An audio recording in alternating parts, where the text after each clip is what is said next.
Hello again, rail fans. I don't do a lot of videos on shoreline railroads because their operations are often sporadic, running only once a week, and even then sometimes it can be difficult to learn what day of that week they're running. But in this case, I got some inside information that the Florida Northern Railroad was making a run from Newberry, Florida near Gainesville out to Red Level on the Gulf Coast near Crystal River. I was especially excited about this move because it involved one of my favorite railroad segments in Florida. The day began on the road at 0530. I'm driving north on I-75 and the 2-hour run to Newberry, a once tiny farming community west of Gainesville. In 90 minutes, I'm rolling into Williston in Levy County, another farming town, but this one has yet to be reimagined into a vibrant community of tract houses, 6-lane streets with multiple left turn lanes, and mixed-use developments. Newberry at 0751. 3 locomotives of the Florida Central Railroad are sitting silently on the team track here. This segment is actually the Florida Northern Railroad, ex-CSX trackage from Newberry to Red Level near Crystal River on the coast. This 57-mile line, plus a 24-mile route at Ocala, and operations at Orlando, Winter Garden, Apopka, Lake Wales, and Port Manatee, are all owned by Regional Rail LLC and operated by Florida Central Railroad personnel. Engine 59 is an EMD GP18 built in 1961 for the Rock Island. Engine 60 is an EMD GP9 built in 1959 for Norfolk and Western. With the genealogy out of the way, we can get down to business. The crew is arriving now and preparing the 2 diesels for cranking. On the 59 is Gary. He'll be serving as engineer today. Back on the 60 is William, doing the work of conductor on today's job. The GP9 lights up first. Then number 59 gets going. The first business of the day is to shuffle some of the cars in the cut sitting here on the Newberry team track. William walks up to remove the derail and then to open the switch for the siding.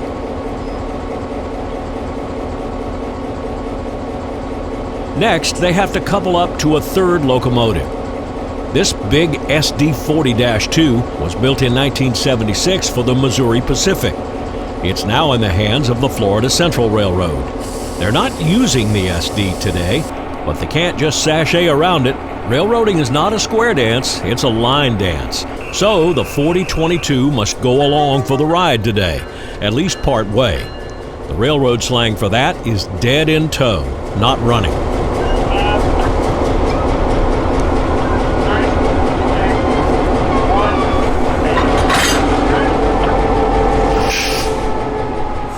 A couple of other rail fans had the same idea as me today.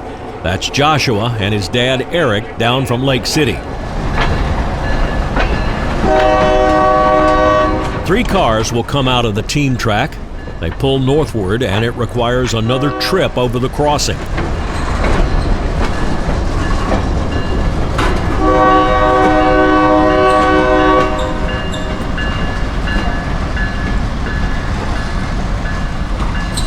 I'll take 3 more on about 6. 2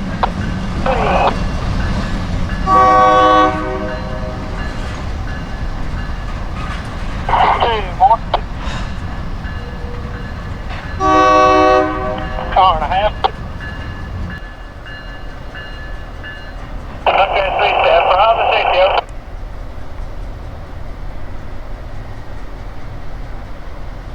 William lines the switch back for the main, and then they back south to clear the crossing. 6 release 3, line from main, double check lock to point, room for 20. When you can, let's back it up, get it off the crossing. The big gray 4-bay consolidated grain hopper is the one they're shuffling this morning, so they drop it alone on the main.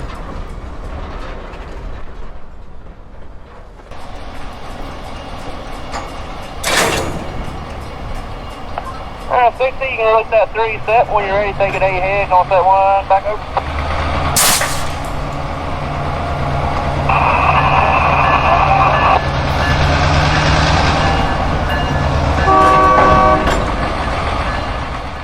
then back the 2 remaining hoppers and the SD40-2 engine back into the team track.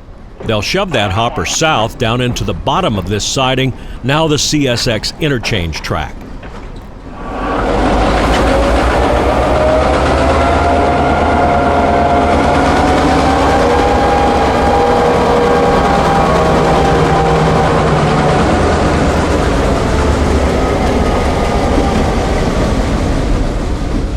Next, they go north to pick up empty gondolas for today's second piece of business, hauling them to the Duke Energy Crystal River plant. There, they'll come back north loaded with something. I don't know what. I went north about 150 feet to be there when they returned to pick up the gons for Crystal River. Unfortunately, there was some forestry in the way. The north end of town is where the Newberry Y is still there and in service.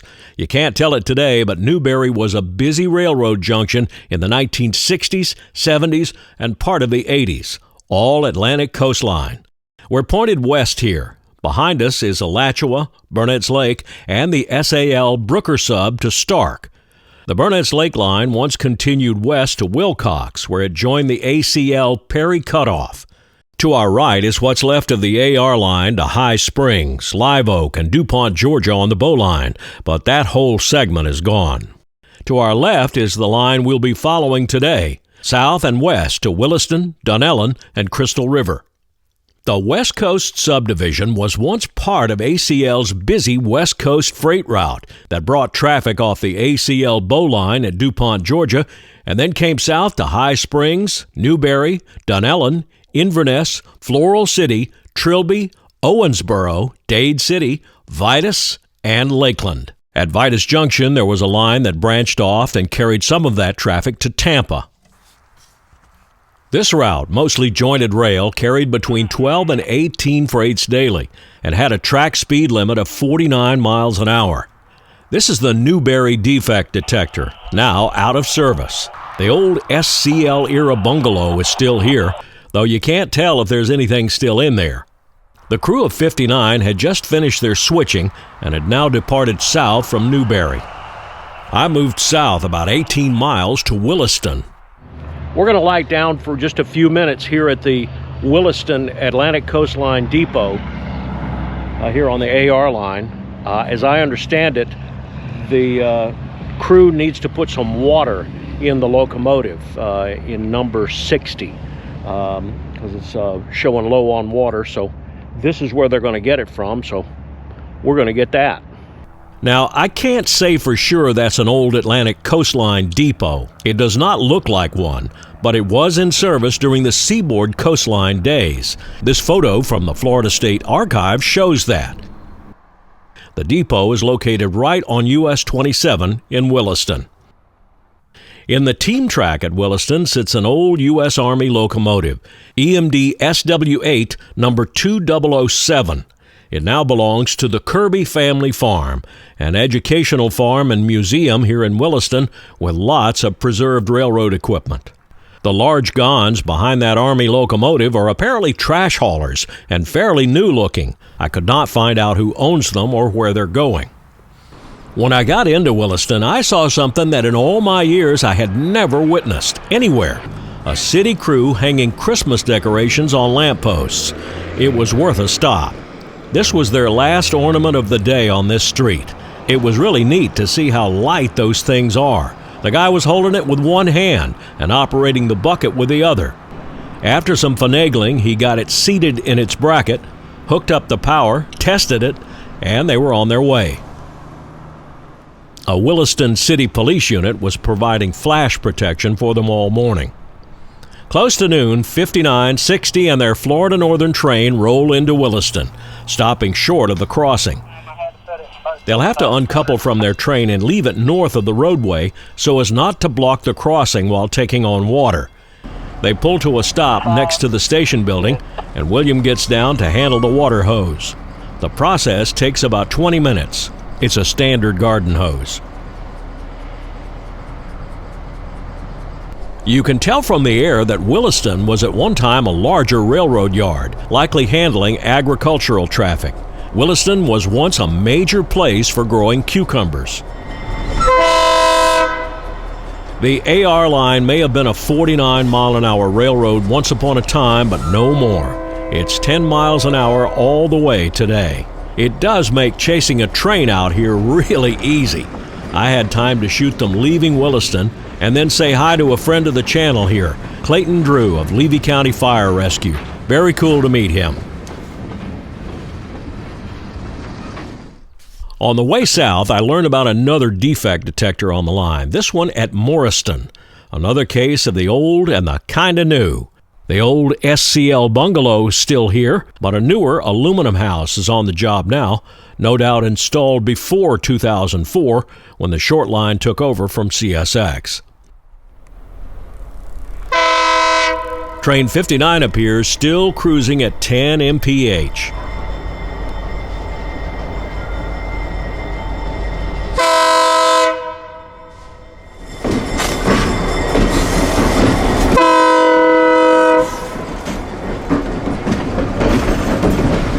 As I said earlier, the empty gons are for Duke Power at Crystal River. I don't know what they put in them.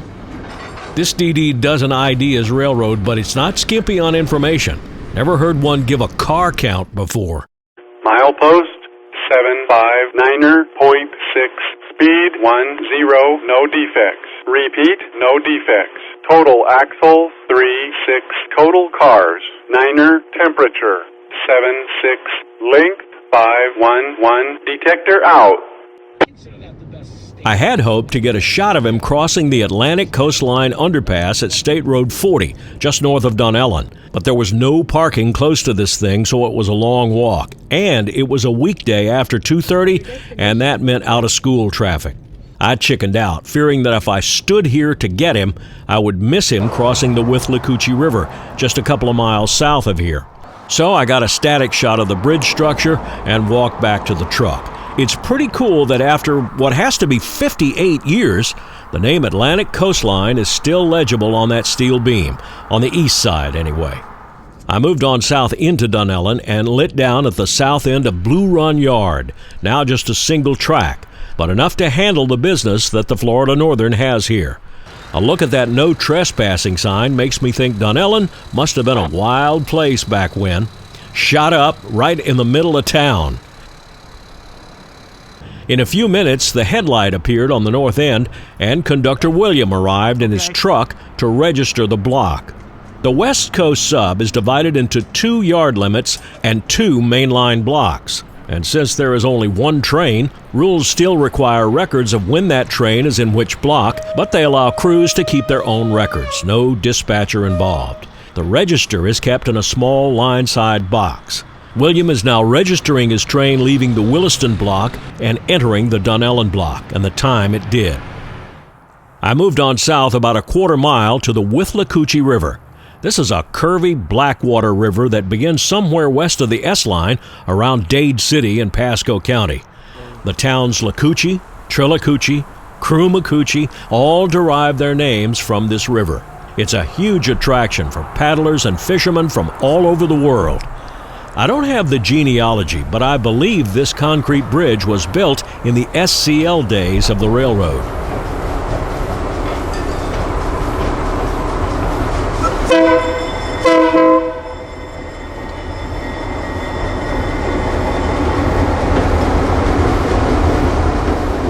The train appears and keeps on rolling at 10 miles an hour, and at that speed, he'll be down at his destination in another hour.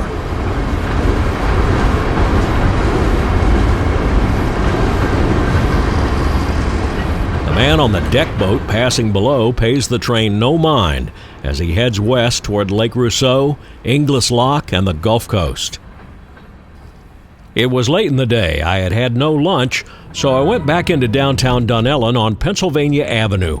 About a block west of the tracks is Page's Burgers and Root Beer. It doesn't look like a burger joint from the street, so you gotta watch out for it.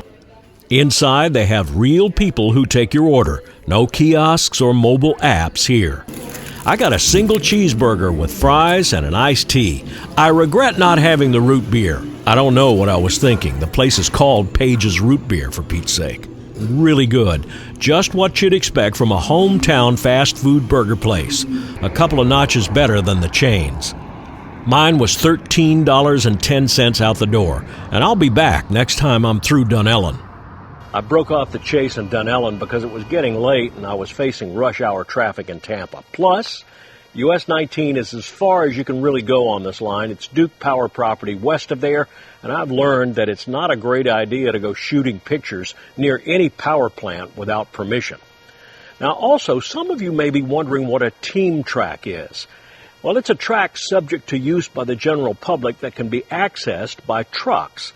In Newberry, there was a mechanical car unloader that can be rolled up under the doors of a hopper car and the material inside conveyed out and up to a truck standing alongside. In the case at Newberry, that material was animal feed. Now, my thanks to the folks with the Florida Central Railroads and to all of you for liking this video and subscribing to the channel. Don't forget to write your comments in the comments section below. I read them all and try to reply to as many as I can. Thanks also to all of you folks who watch on big screen TVs. YouTube is seeing lots of folks shifting from phone and tablet watching to big screens. So that's nice. And it's why I always shoot horizontally and almost never vertically. So let's make plans to meet up again somewhere out there on the high iron. And until then, this is Danny Harmon, out.